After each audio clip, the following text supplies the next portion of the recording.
The next thing I want to cover is the names of each of the particular notes on the fretboard. This is very important. Some people will teach the actual skill, the left and right hand technique before they teach the names of the notes, but I've never done it that way. I've always figured to learn the names of the notes is probably the more important thing to learn as a beginner bass. Yes, you won't be playing as quickly, but when you do start, you'll have a better understanding, and that's really what I think is the most important thing. So rather than me going across the entire fretboard and showing you where each note is, I strongly advise you go online and print out one of these. This is what they call I just searched guitar fret diagram. Now this is a guitar. They don't really make them for basses because I guess because we're not important enough, but just know that a bass is the first four, so the E, the A, the D, and the G. So you can just basically disregard that being the E because we don't even care about it being an E unless you have a 5 or 6 string bass, which I don't, and if you do, learn the B and the E, I guess. So each of the notes, each fret is a half step. Now it's important to know when looking at your fretboard, which I will show you now, that notes range from A to G, so it's A, B, C, D, E, F, G. These are all your notes on the fretboard, but we have notes in between these notes, which are called your sharps and your flats. Now every note has a sharp and a flat in between it, with 2 exceptions.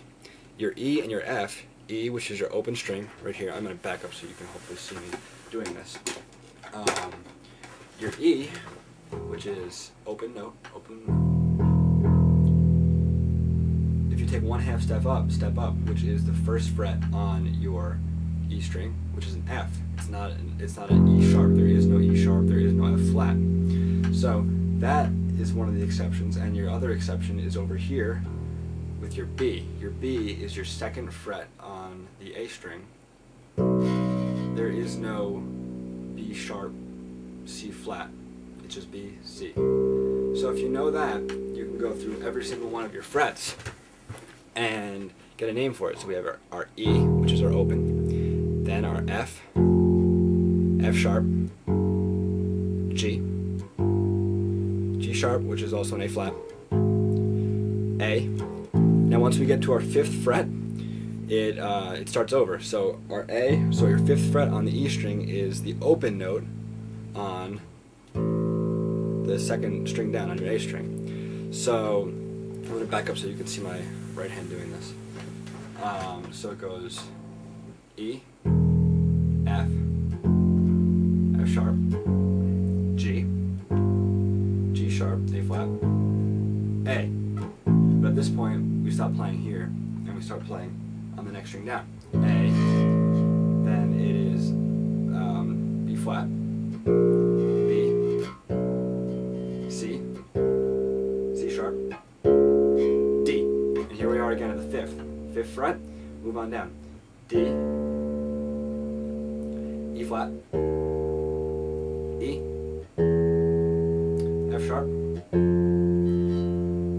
F, sorry, this is an F, because remember there is no E sharp, no F flat, so it's E, F, F sharp, G, and then up to the G again, and then you can figure it out, especially if you have one of the diagrams. Basically that's just something that you're going to have to study. There's no way around it. You just have to learn the notes, and with that, eventually you'll have them all memorized. You'll be able to just point at a spot on the neck and just be like, okay, that is a D. And that's just one of those things that you're going to have to do.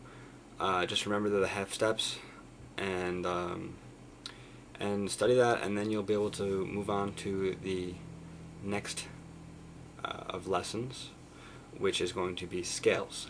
Well, actually, no, I guess the next will be left-hand and right-hand technique, because you can't play a scale unless you know how to properly press down on the fretboard or properly pluck the strings. So that'll be the next video. If you're still with me, that's great.